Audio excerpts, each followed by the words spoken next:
So hello भैया, आपका नाम क्या है? मेरा नाम रिदम केडिया है। अच्छा, कहाँ से हो आप? मैं रायपुर छत्तीसगढ़ से हूँ। कितनी रैंक है आपकी? मेरी 4th रैंक है। अच्छा, आपकी 4th रैंक है। तो ये बताइए कि ये जो पढ़ने का अपना शेड्यूल होता था कि आप टॉपिक वाइज, घंटे वाइज या फिर टारगेट वाइज कैसे लेते थे आप? मैं मेनली टारगेट वाइज ही फोकस करता था कि जो भी टारगेट बनाए हैं उस दिन का, जो भी मैंने प्लान किया उस दिन पे वो पूरा हो जाए। और अगर फिर भी मेरे पास कुछ टाइम बचा है तो फिर मैं कुछ चीज़ें एक्स्ट्रा कर लेता था, नहीं तो फिर मुझे सिंगिंग का शौक़ है तो मैं सिंगिंग करता था। अच्छा, तो मुझे ये बताइए कि जैसे यहाँ पे टीचर होते थे तो कोई अलग से बुक प्रेफर करवाते थे या फिर आप जो भी मॉड्यूल होता था सफिशिएंट होता था? देखिए, एलएन का मॉड्यूल जो होता है उसमें काफ़ी सारे रिलेवेंट सवाल होते हैं। उसके अलावा हमें असाइनमेंट्स मिलते थे, रेसेस मिलती थी, वो सब रहता था।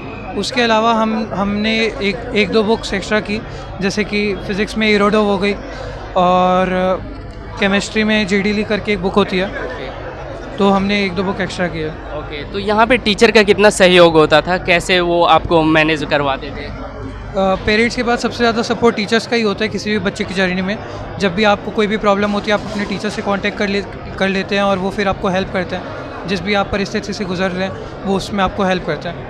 ओके, जैसे आपने बताया कि फिज़िक्स में तो आप इरोडो कर लेते थे।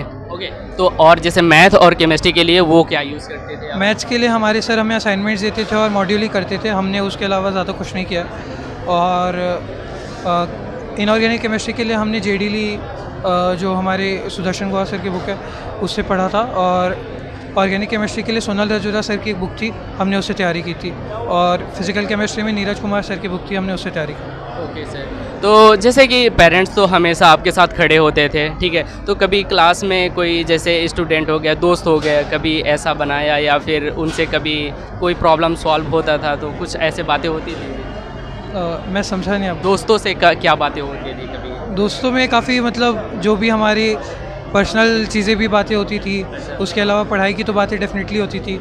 मतलब पीयर ग्रुप का काफ़ी सपोर्ट रहता है कि एक भी अगर पीयर ग्रुप आपका बहुत अच्छा है तो फिर आप भी और अच्छा करना चाहते हैं। जब भी किसी का भी मतलब हमारे जो मॉक टेस्ट होते हैं एलएन में, उसमें अगर आपका एक परफॉर्मेंस कभी कम हो गया तो फिर अगले में मोटिवेशन रहता है कि अगले में हमें और अच्छा करना है। अच्छा, तो आप कभी मूवी या फिर वेब सीरीज़ ऐसा कभी देखे हो?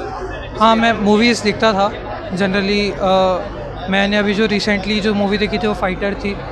बट वो जब मैं तभी देखता था जब मेरा सब कुछ सही चल रहा होगा, मतलब क्योंकि वो भी डिस्ट्रैक्शन ही है एक तरीके का। ओके, तो कितने आवर तक पढ़ाई कर लेते थे आप क्लास के अलावा? क्लास के अलावा जिस दिन अगर क्लास है तो उस दिन मैं 5-6 घंटा पढ़ लेता था एटलीस्ट, और जिस दिन क्लास नहीं होती है उस दिन 10 से 12 घंटे।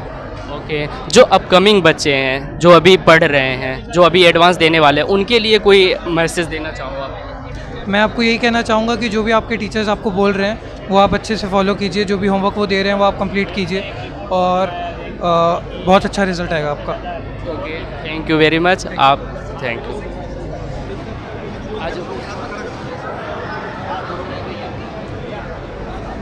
साहब, बड़ा एक लंबा मैराथन का दौड़ का एग्ज़ाम है, जहाँ पे इस बार कोटा का ऐसा अचीवमेंट हासिल हुआ है कि इस समय कोटा के हिसाब से 4 इन टॉप 10 अपने आप का पहला रिकॉर्ड ब्रेक किया 2014 का जो था।